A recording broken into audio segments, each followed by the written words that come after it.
Good evening, everyone. Well, that upper stage did crash on the moon. We have a before and after pic for you. Rocket Lab was awarded a $397 million contract. Not to be outdone, the EU is shelling out 18 billion euros for a satellite constellation plan. A company called Neuraspace, another one we haven't really heard much from, secured 15.6 million to scale AI-driven space traffic management. Kind of interesting. iSpace in Japan got a grant for precision landing tech for the lunar poles. India plans 300 satellites and a space station by 2035. SB claims China is ahead in the race to produce orbital data centers. In its first earnings report, SpaceX soars in revenues, still not technically turning a profit, but their stock went up a lot today. We like to do our crystal ball thing, for 5 and 25 years. Oh, forget that. Jared Isaacman hits his own crystal ball. He's looking 110 years ahead. And at the end, check out the first self-driving vehicle for Mars. All that, and our guest, Joshua Ahmed. From the news desk at the Center for Space Commerce and Finance, my name is Thomas Andrew Olson, and this is The Unknown Quantity.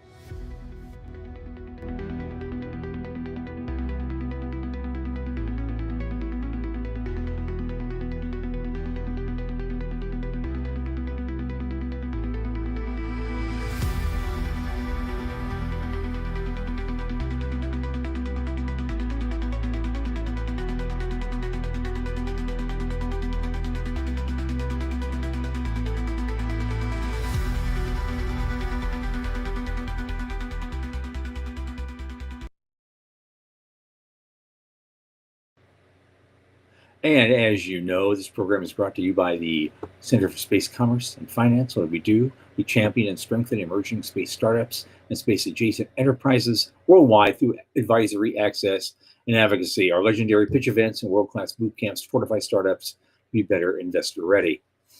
Now, in addition, this podcast, which has kind of become a crown jewel of our activities, is largely supported by our listeners and fans like you.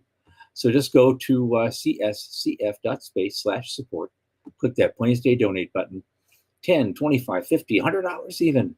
It's not a lot in the grand scheme of things. That makes a big difference for us. And it's U.S. tax deductible. Don't forget to like and subscribe and tell your friends. Now, speaking of friends, my longest space friend ever, Michael Lane, who's been burning incense all afternoon, is here with us. He probably smells really good. Maybe he'll come through the screen. How you doing, man? I'm good. I wish it was incense. It's actually smoke because Mount Rainier is on fire. Oh, so good. Not as cool as you just described it, but that's what we got. I'm glad. I take it it's just a regular fire and it's not erupting. It's not erupting. That's all. Every day we live with that. No, they surpassed 300 acres already. I think it's moved under control, but then the other side of the Cascades, there's 25 fires. Some are big, some are small. Some of them were lit by arson. So I really, I have a lot to say about somebody who lights a fire on purpose. A lot of going on. It's bad. It's just bad.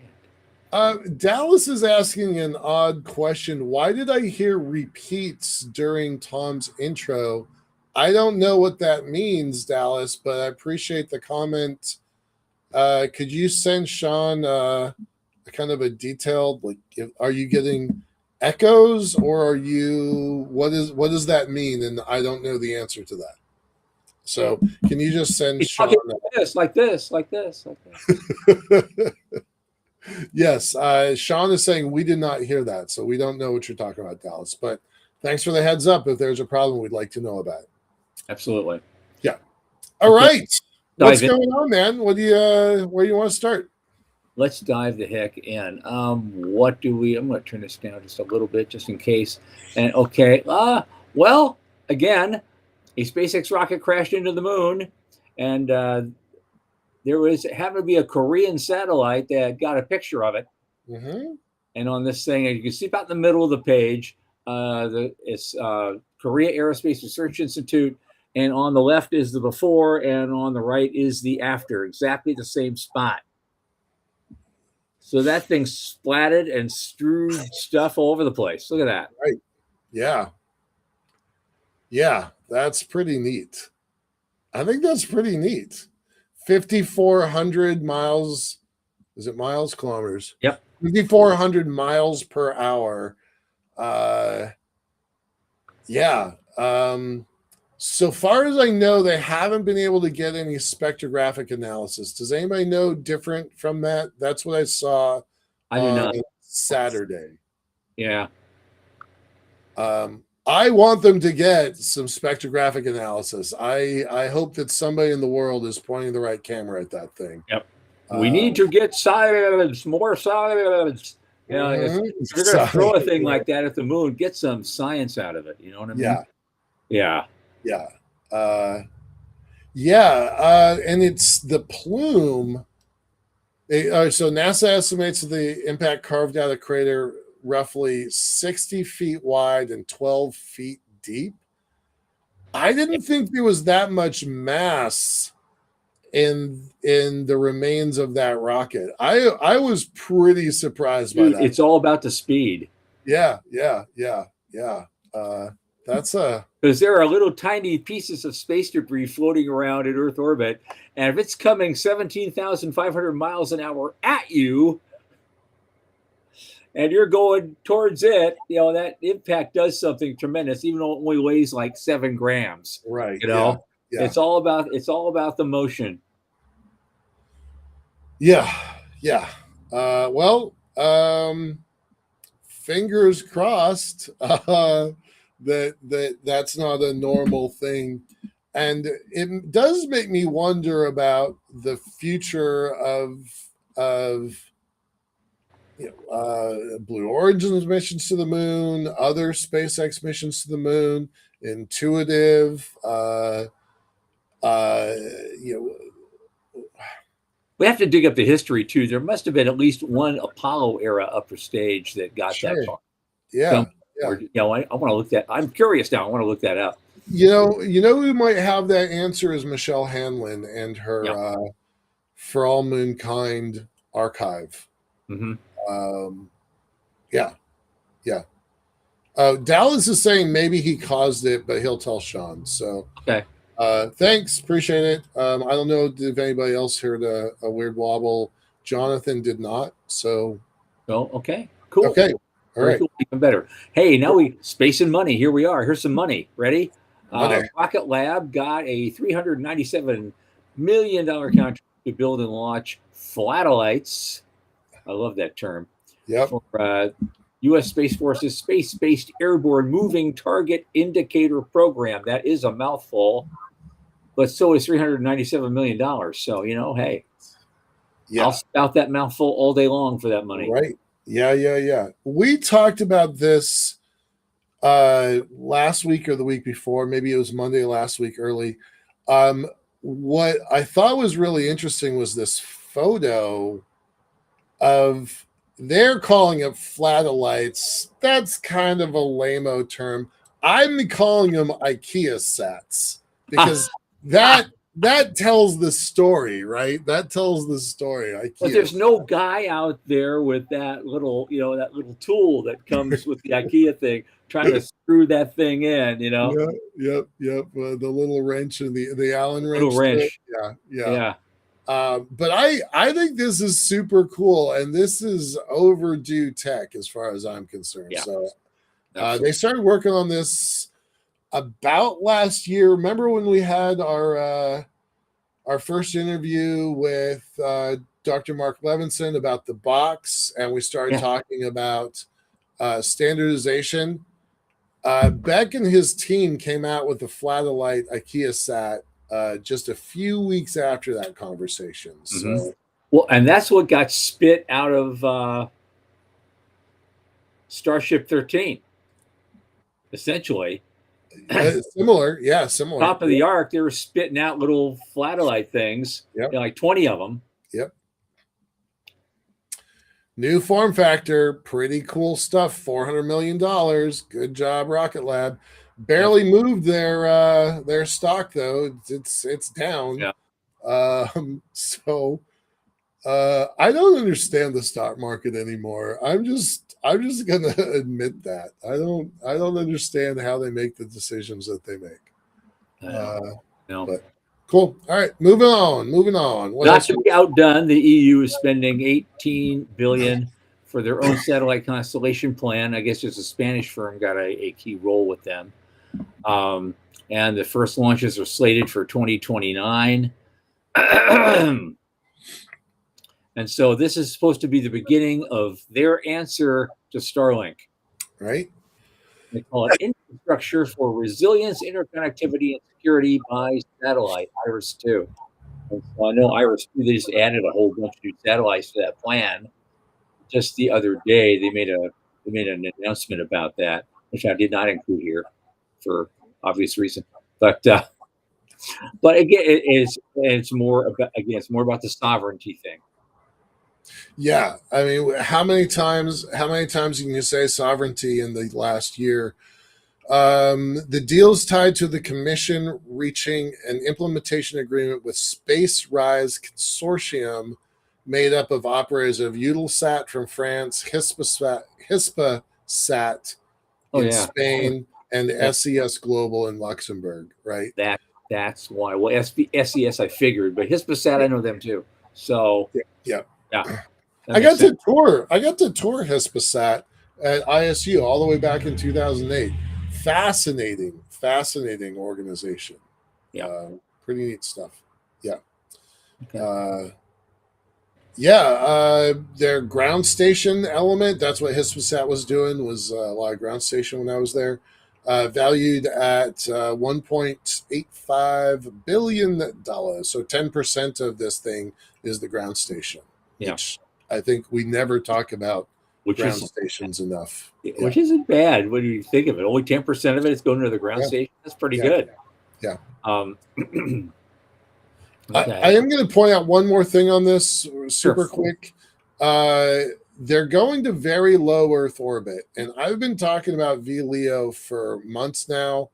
I am convinced that VLEO is the ultimate destination, that all rocket companies will optimize for VLEO, because there's enough movement in the cyclers and the tugs to get things from VLEO to anywhere else, or out to Lagrange or the moon. I think that's the beginning of that optimization stack. So it's really kind of cool to see my crystal ball being accurate. So it's just the start of it, but I think it's there. Okay. Yeah. Cool. Okay, next up, and this is part of that sovereignty thing again. This outfit called Neuraspace. It's actually based out of Portugal, I guess. And they're a provider of AI-enabled space domain awareness and traffic management solutions. And they just got 15.6 million euros in new financing to do that further. And they're combining strategic private investment from Winds Capital, Explorer Investments, and Armilar Venture Partners, together with the funding awarded under Portugal's Recovery and Resilience Plan. So it's going to expand their AI platform, accelerate autonomous mission operations, increase its proprietary optical sensing infrastructure, and further develop Neuraspace DEF, their dual-use capability supporting governmental and defense users. So there you go. I am a little confused by this, because I think of the United States as being very, very dominant in space domain awareness. Mm-hmm. There's a language nuance here that some people don't understand. So space situational awareness is the phrase that you use if you're a civilian talking about what's around you, and space domain awareness is the phrase you use when you are in the military talking about the same thing. It was a phrase coined by now retired Lieutenant General Shaw, 3-star General Shaw. But I don't think of Europe at all not at all when I think of space domain awareness. So I was pretty surprised when I saw Yeah. this. Uh, I guess this sovereignty thing is just catching on everywhere. Let's see if we can get some money out of it too. And they did. So good for them. You And, kind of need to have a space force for space domain awareness to be legit. And are they going to sell their data to the US? Because who's the other buyer? This is something I do like, though. They're talking about the their rapid commercialization, revenue growth of 350% over the past year, which is great.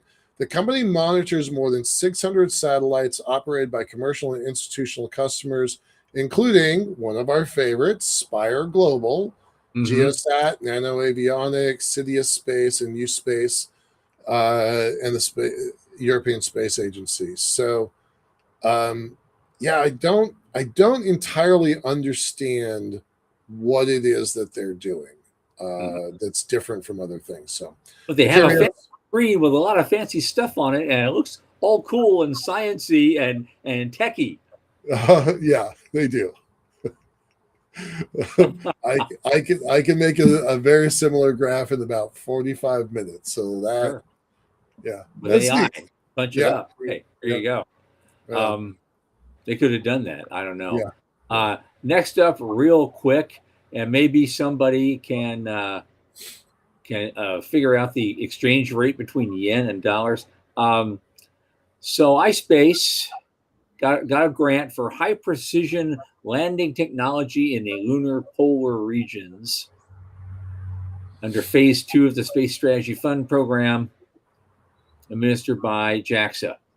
And so they want to have their own capability in this part for small payloads and deployment in the polar regions. And they got 11.6 billion yen for that.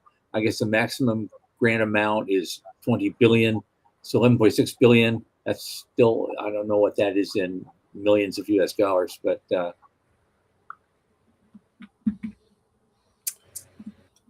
but they got a significant grant. They're going to do some interesting stuff, and they've been successful with the stuff they've been doing. So good for them. Yep. The more people go to the moon, the better. That's true. That's true. Love them on moon these days. India is not letting any grass grow under its feet. They say they plan 300 satellites and a space station by 2035. And they're going to launch most of the satellites in the next 5 to 6 years and then build the space station. So, so the chairman of ISRO, Dr. V. Narayanan, talked about this. They're doing the first uncrewed mission of their first human spaceflight program by the end of this year. And so they've evolved from depending on rockets and satellites from other countries, and now they launched 434 foreign satellites from 36 countries on a commercial basis using their own homegrown Indian rockets. Yep. So that was kind of cool. I think it's really straightforward for them to get 300 satellites up. Their own space station as a sovereign station, fingers crossed, thumbs up, but sure. Given how fast they were able to build stuff for the moon, I'm going to give them about a 30% chance, maybe even a 50% chance. But a space station is harder than a set of satellites. So. It is. It is. As everybody else is finding out, all the other guys that are building, space stations of their own. Right. It's not easy. And of course, as Joe Luttrell says, India needs to get back to launching first. Yep. Get that part right. For sure. Dallas, by the way, did say that there are some articles about somebody catching plumes and ejecta. So I will go look for that, Dallas. I appreciate that. Thanks. Yep. That's kind of important. So okay. Next thing is just a little quickie. It was printed. I like this. It was printed in a publication called the European Conservative. I didn't know they existed. Honestly, I thought, okay, but they just published the story. They didn't write the story themselves. It's not an op-ed piece. There's a report actually published by the European Space Policy Institute, and they continue to weigh the development of orbital data centers. But they say Chinese institutions and companies are already moving towards implementation, and they have. And so they're winning the competition to produce these things.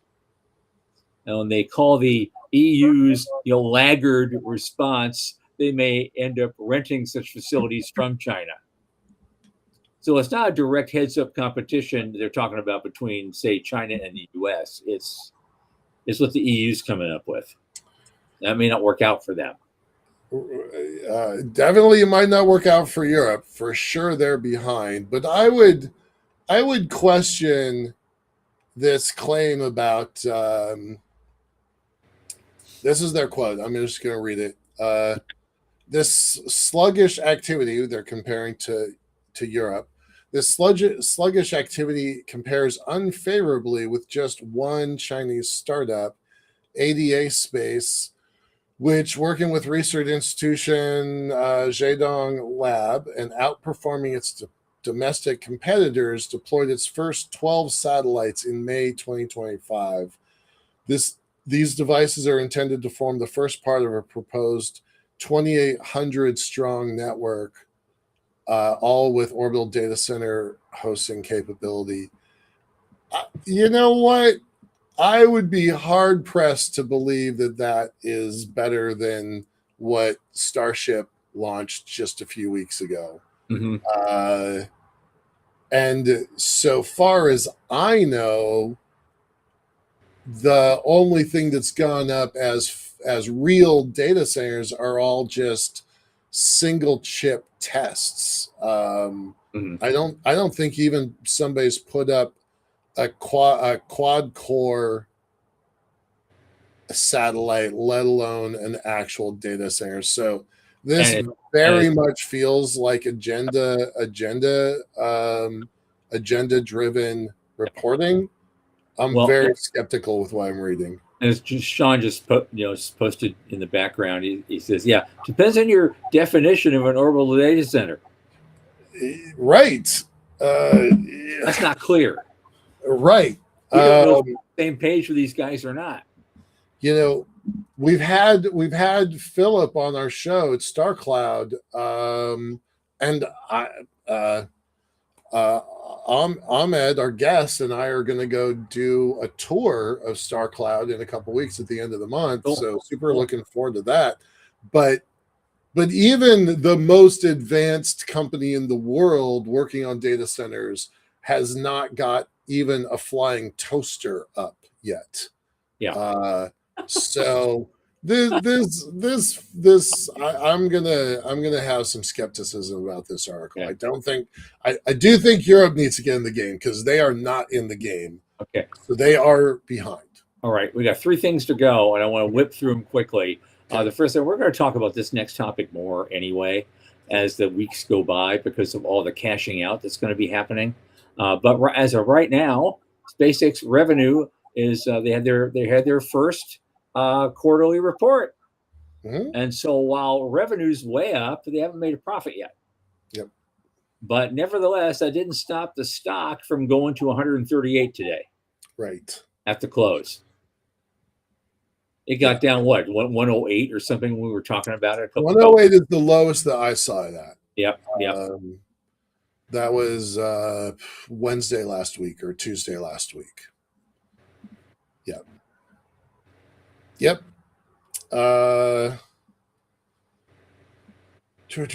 What is this? Paul, I'm reading your stuff here. I'm writing a horror science fiction novella. Cool. Paul, I'm happy to chat with you. I'm very easy to find on the internet. LinkedIn, Lane at Liftport. Super easy to find me. Happy to chat with you about that. Yep. Cool. Okay. All right, we got one more. Technically 2, but this one. We have this is, I told you about, we have our guests put on their 5 and 25-year hats. Well, Jared Isaacman decided, I'll hold my beer, and he's got 110 years is what he expects to see. And we don't have time to go through that in detail, but he did come up with some interesting stuff. He thinks the first thing is really important. Will make this possible is next generation propulsion, and of course the radioisotope thermoelectric generators. They've carried on these missions. That's its incredibly inefficient use of the energy potential. So nuclear tech is paramount for the future. And of course, the second tech is on mission compute and artificial intelligence. And so in 110 years, there's going to be a lot of robotic missions out there gathering so much data that we could probably, choke on it. Then he goes into what does NASA need to do to make that future possible. And of course, he raises the concern that NASA is at risk of being derailed by politics. Sure, it's a fun read. It's worth taking a look at that. I don't think I would have done this interview not 110 years out, because there's no way you can possibly be right. But right. It's good on Isaac, man. We like that guy. It's like those guys that do the integrated space plan. I love those guys. They're very smart guys, but it doesn't pass the sniff test after about 20 years. Right. And they're going to year 2100. No. None of this. Past this point, just forget it. It's all up in the air. You don't know. Yep. All right, Mars, quick. Okay, yeah, last little thing. The first self-driving vehicle on Mars is a smashing success. And so the Perseverance set a record for the most distance driven by any vehicle on another world. And so they celebrated a big thing, and I always like those pictures anyway, and it's great. And of course, my producer is asking me to do something I should have done 20 minutes ago. Let's try this again. We're going to bring on our guest right now, but before I do, again, this podcast is our crown jewel, and it's supported by listeners like you guys. And so you can go to cscf.space/support and go ahead and click that donate button. It really helps us out a lot. And like and subscribe. And you got a big tax deduction, and it makes a huge difference for us. So at that point, let me introduce our guest. We start by asking the question, and actually Sean asked this morning on LinkedIn. He says, what does it take to turn ambitious space technology into a viable commercial opportunity? Well, our guest tonight is Joshua Ahmed, the founder of Real Engineers, name of the company, to discuss that company and the authentication services it provides to help entrepreneurs identify and verify qualified engineering talent. What did you call it, Michael? I think you called it. I called it GitHub for hard tech. So yeah. I'll let actually Joshua tell that, because he's the one who told me that. So hey, yeah. Joshua, how's things? Welcome to the program. Hi there, guys. Good to be here. Thanks for having me. Yeah. Okay. Things are good, and yeah, that's the vision for my company, is to ultimately be a GitHub-like platform for hard tech. So, and when I mean hard tech, I mean like all the engineering disciplines that don't do coding. Like a mechanical engineer, for example, their main job isn't going to be in front of a computer writing lines of code. They're going to be designing a part that goes into a spacecraft, or almost anything when you take a look around. So a way for them to have GitHub-like capabilities and have all their stuff in one place. Okay. Let's start. Give me 1 minute, just your background, your origin story. Yeah. How did you get to this place? Who are you? And also, so what got you up that one morning that said, this is the thing I've got to do? Yeah, the second part's a little longer story. So my name is Joshua Ahmed. The boring stuff, I have a bachelor's in mechatronics from University of California, Merced, a master's in systems engineering from SMU in Dallas, Texas. But the fun stuff is my main career. After 5 years, I worked for Lockheed Martin. I worked for the F-35 program. I did something called mission data engineering, which is like sensor fusion. How does the F-35 make sense of the world and make decisions in combat situations? Because ultimately, the F-35 is a robot with a pilot doing the final things, and that's really what makes it amazing. And so I did a lot of cool radar stuff. That was my main career for about 5 years. And then I moved here to Seattle, and I did military satellites, very similar in work, but for Boeing Defense and Space. And I did that for about 2 years. When at the end of it is when I had this idea, and I decided to pursue it fully. As far as what got me into this was, it's a bit of a longer story, but it's really how the discrepancy between how it is to make sense of a software engineer and make sense of a non-software engineer. And when I first really helped with hiring, I had just gotten promoted. I remember, hold on, before a software engineer ever shakes my hand, I can figure out all these sorts of ways. GitHub being my personal favorite, but there's so many others like, like Kaggle, HackerRank, Carrot, and all these guys, where a software engineer says, you don't have to take my word for it. Here's proof. Right. And I haven't here's even the documents. Here's the images. Here's the here's code I wrote, Right. Exactly. Yeah. And here's all the way. And I don't have to take their word for it. For mechanical engineers, and especially in my case, for RF engineers, there was no equivalent. At best, someone could maybe make a portfolio if they took their time to do it. But even then, like the problem with mechanical engineers and all the other hard tech stuff, it takes a long time to make sense of it and really arrive to a conclusion that's good. So even if someone did take the extra step, it's still not reasonable to use that information in any practical sense. And that discrepancy led to something that's a much longer story that I was like, this is total nonsense. I can't believe, how come software people have this and we don't? And that was like the discrepancy that really made me wake up in the morning. It's like, maybe I can do something about it. You're not just looking at space, though. You're doing aerospace, drones, robotics. You've got a whole set of hard engineering, real world product out there. So first of all, so not everybody on this call is going to know what GitHub is. So you have to start there when you make this comparison. So what does GitHub do that makes them useful? And then what are you veering off? So GitHub primarily for software engineers. Its main service, though, is actually providing configuration management and how to manage your code, make edits, and keep it all nice and organized. That's the main value of GitHub to software engineers. It's called configuration control. But that's actually not the main part of my product right now, though I will hope to get there as my product continues to evolve. Right now, I'm very focused on the other values that GitHub really provides, which is a center place for your actual code. You don't upload your resume to GitHub, right? And it has all nice and neatly organized, where someone who doesn't know you can come in and really check out what you've done, right? And it's standardized and it's clear, and it allows, and that's the part of GitHub that I'm really focused on today. And then we'll get to the configuration management stuff in the future. And so in a similar way, what my product does from that aspect is allows a hard tech engineer, and you're right, I really hope to expand to everybody that GitHub doesn't really apply to. Right. All those sorts of engineers. And the best, broadest term, I call them hardware engineers. My co-founder calls them physics-based engineers. But really just ask yourself, if this engineer is building something you can physically touch, like a satellite, for example, it's still something you could technically touch, right?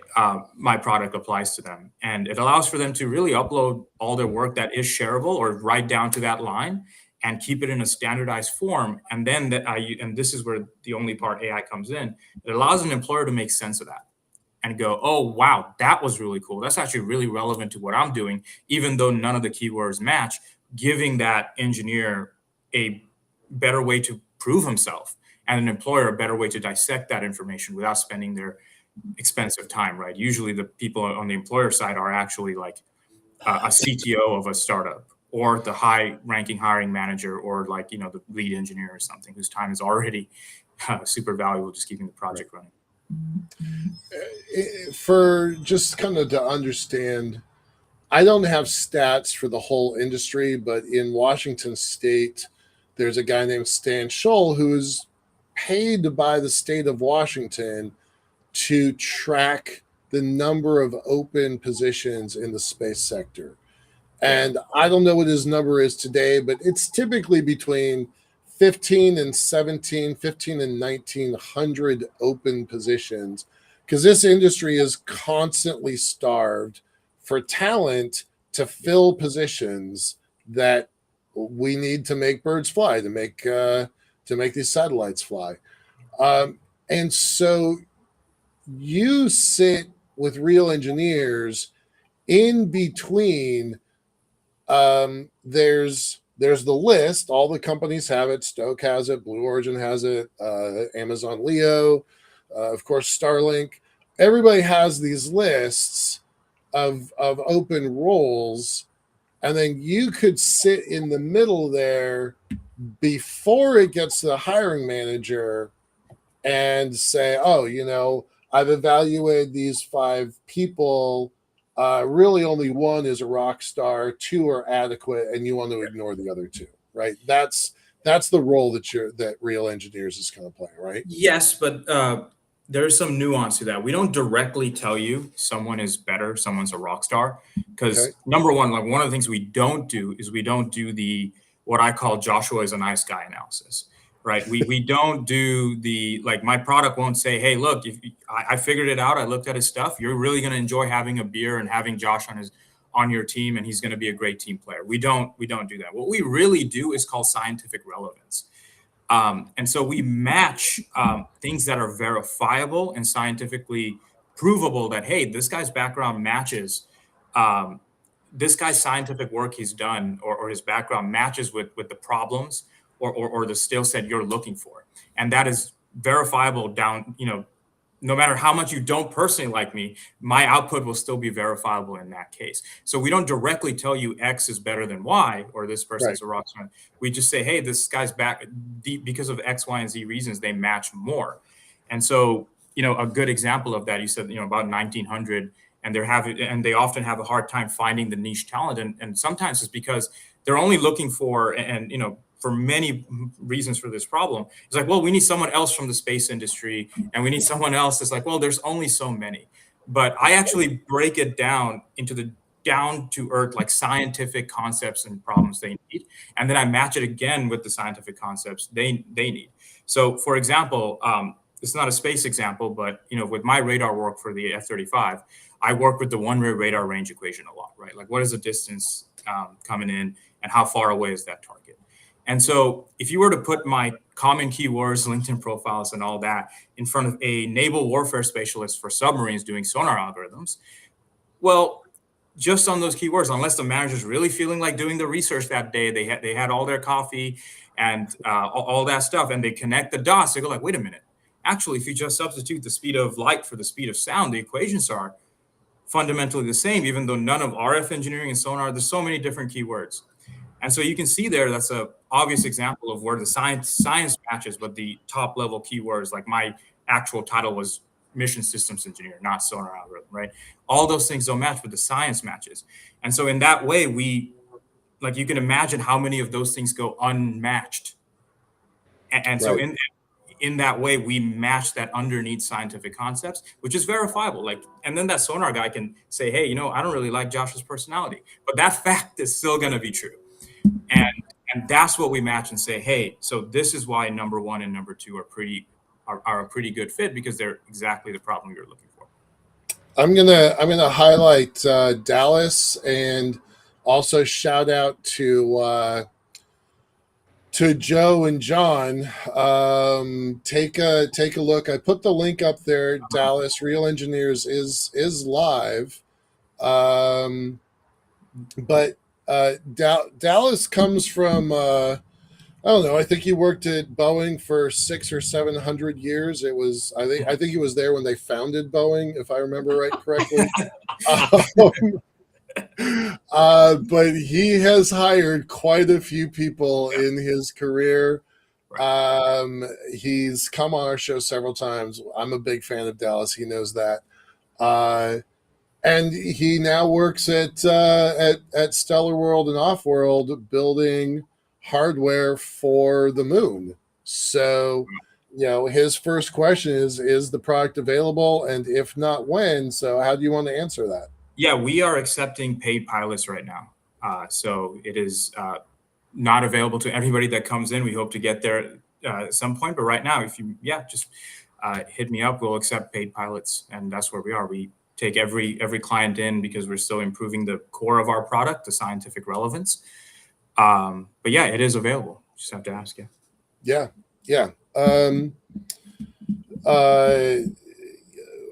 Full disclosure, I met Josh just maybe 3 weekends ago at a hackathon. Wasn't my I did not like the hackathon. I learned some hard lessons the hardest possible way, but it was good. It was good for me, and I met the guy, and I'm like, oh, there's something really interesting here. So full transparency, we're going to sign one of our LOIs to support them because I think they're doing something interesting. So that's where we stand. I want to just be transparent about that, but yeah. So talk about the difference between uploading a resume to LinkedIn versus a project side, and I want to kind of bifurcate that. There's two paths in. There's if you're an engineer and if you're an employer. So Dallas is going to be interested in both of those answers. Right. Yeah. We So to address the second part of your question, right now we're not a two-sided marketplace right now. We actually just taken employers, and they have a job opening, and let's say they do for example, one of our first customers, they were doing 6-hour interviews per engineer because they're a new startup. They just got funded, and they're all like, yeah, I'm not gonna mess up on my third or fourth engineer I'm hiring. And so you basically just make us your first part of your engineering process. And so the only way engineers get in today are they get an invite from that employer, and you make us the first part of the interview where they say, hey, this is the cool stuff I worked on. And so we help you get from, for this guy, he basically says, look, if you can get me down from doing 6-7-hour interviews to 5-7-hour interviews, you've kind of already paid for yourself and then some.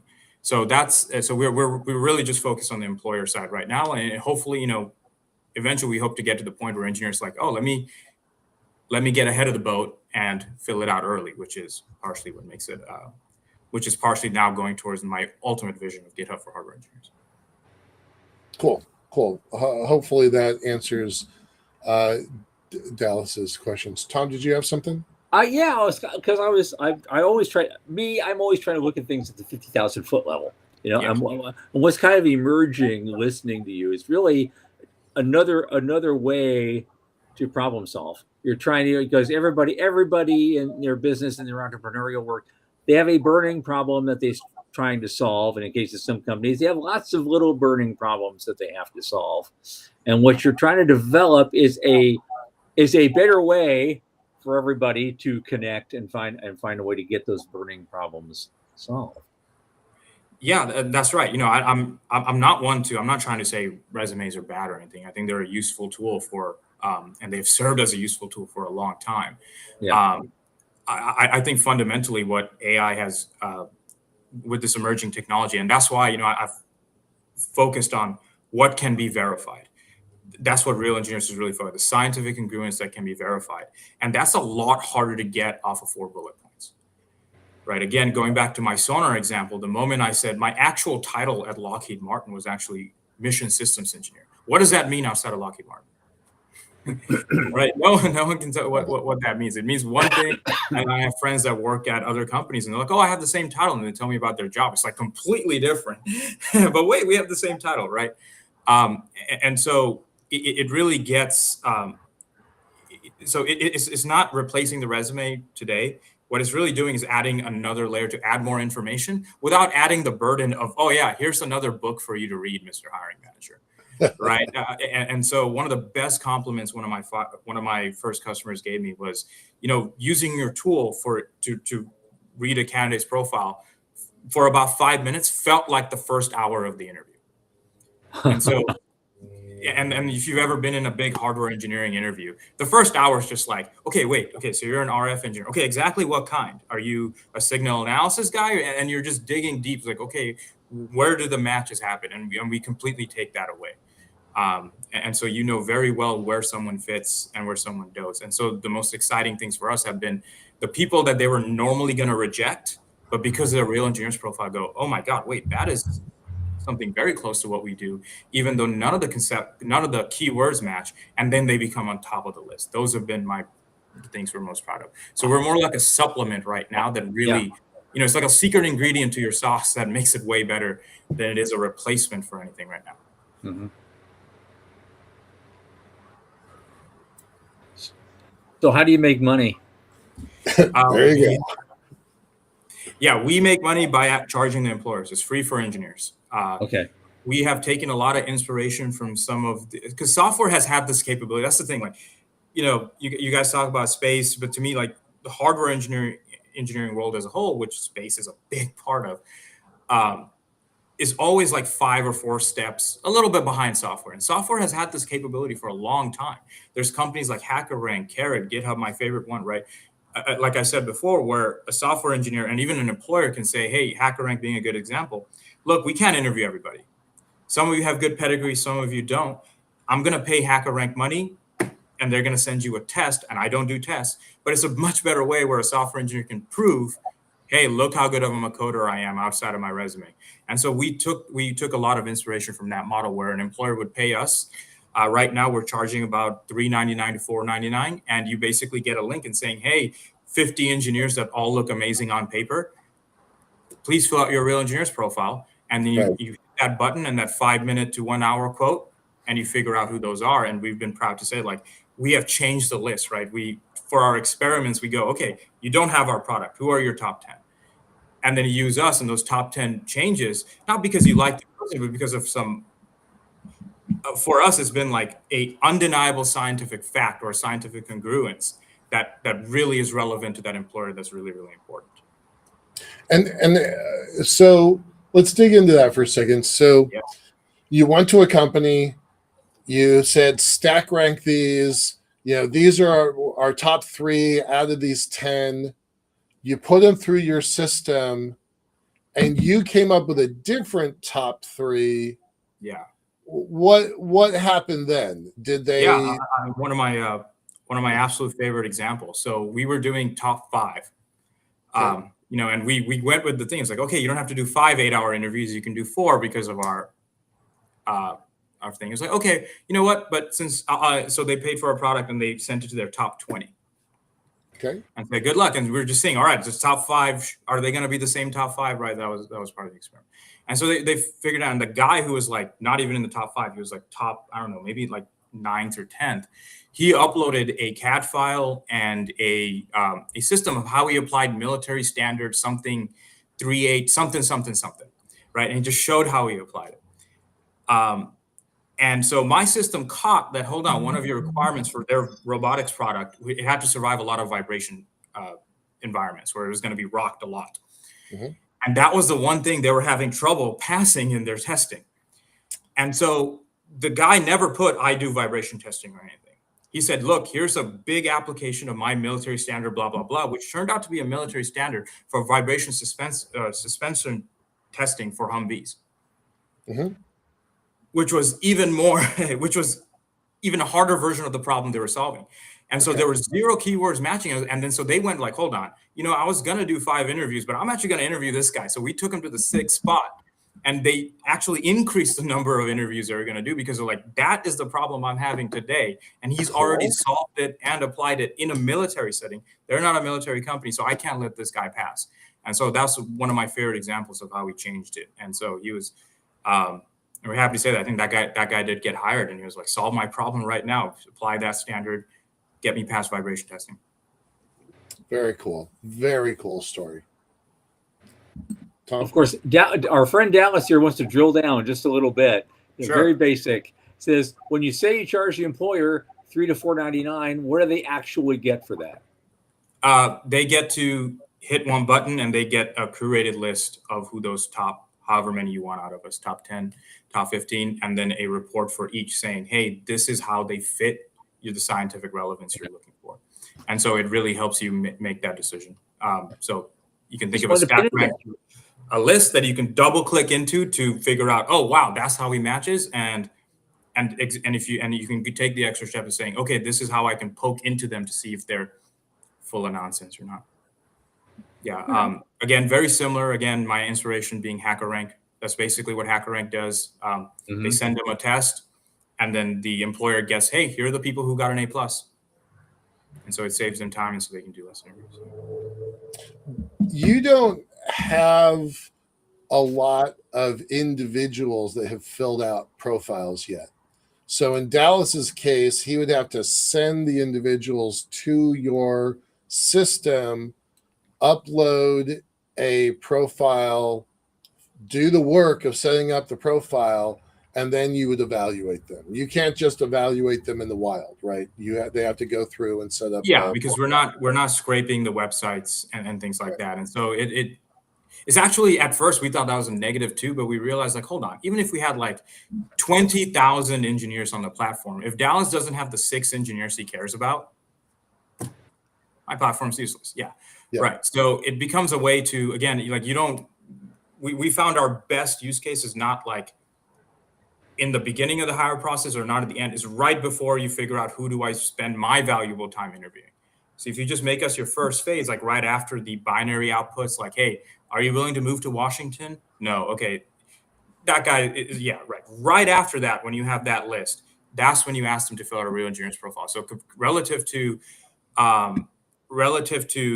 flying them out to your company and interviewing your personal time, that's actually less of an ask, and it shortens the list. Yeah.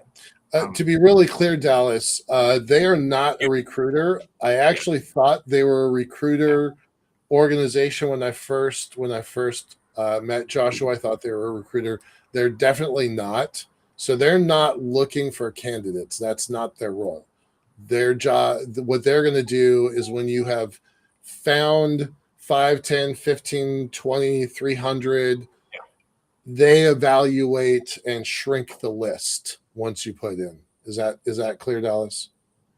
Yeah. So in other words, the people who are putting the list in, identify the candidates, are the same people that have always been doing it. Yes.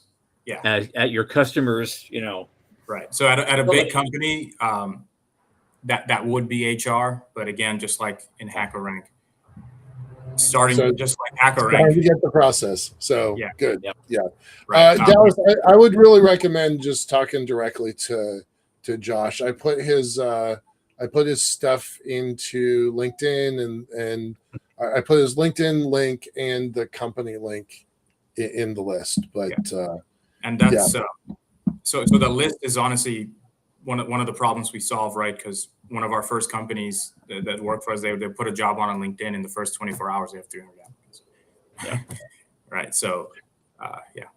We don't have a lot of time left. I'm going to do my PSA, and we're going to do your crystal ball. But I want to talk about interns and intern programs. So about it. Be short in your answer, but talk a little bit about what you're doing with interns a little. Yeah, that's been a surprising startup, not a pivot, but like a discovery from our customers that happened very recently. And people are willing to pay more for it because we realize for most companies, would a useful intern be amazing? And there'd be, but do they want to spend even more of their personal time trying to find that intern and figure it out? No. So what we do is we basically hold a hackathon, something software has done for a long time now, but for hardware engineers.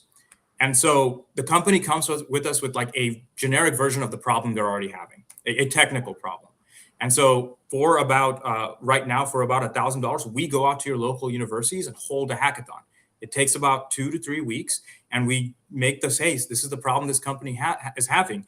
And then the interns compete saying, hey, here's my design. This is how I would solve it, right? It could be CAD files, electrical diagrams, everything. Just give us in engineering terms how you'd solve the problem.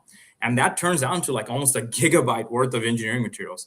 And so that's when we use, like, again, fully all technically verifiable to pick the top 3, or like, all right, these are the guys who won, numbers 1, 2, and 3. And then we throw in a little bit of spice in there saying, hey, this is the most creative solution. This is the most out there solution, or things like that. And yeah, so you get an intern who's useful the first day, has already solved your problems. And engineers really seem to love it too, because it's like, thank God I don't have to make another resume. And I think one of my proudest moments, one of our first ones, a guy with a non-engineering degree won. I know you like that, which really blew us away. And we were so surprised. We were all like, hey, is our system working? But no, that founder was like, he solved my problem using the exact sensors I was looking for oh my God, I don't care this guy doesn't have an engineering degree. So, and would that guy have ever gotten an internship without us? Right. So two things here. Just thanks, Dallas. Great. I'm glad that you appreciate it. And then also, Jason, once a candidate is in your system, they have an option to update. So I think that's super important. Yeah, it's yours. It's not mine. It's not Real Engineers. Just like a GitHub profile is yours and the content within is yours. I'm just the stewards of it. And you also get a link and you get to share with other employers too in the future. So once you do it, unless you do more work, you're welcome to update it because the profile is completely dynamic and it's yours. Share with as many employers as you like. Yep. And your data is yours, not ours. Right. Okay. On that, we have our final thing that we like to ask. I'd like to put on your thinking cap, you get your crystal ball, and given how you're working within the context of this industry, what are your predictions? What does 5 years from now look like, and what does 25 years from now look like? Right. I don't actually consider my industry to be hiring or HR. I consider my industry to be hardware engineering or hard tech. Yep. Understood. And so in 5 years, I don't think it will make as big of a public splash, but I really do think hardware engineering, like making circuit diagrams, CAD files, designs, documents, and things like that, is going to have its vibe coding moment. Like how vibe coding has really changed software engineers. I'm really looking, and there are already tools out there that, text to CAD. Hey, I want to make this kind of spec differential gear, and the CAD file comes in. And so that, I'm really looking forward to that. I think that's going to really help my business because now, it might not even, it democratizes hardware engineering like software engineering has always been democratized. Like anyone with a computer can do it. Now, anyone with a computer can do mechanical engineering. You don't have to buy all the parts. You can just design it and show it. And so I'm really excited for that in the next 5 years. I think that'll happen in the next 5 years. And then in the next 25 years, I think one of the things I'm very interested in seeing is I believe universities will probably lose a lot of their power.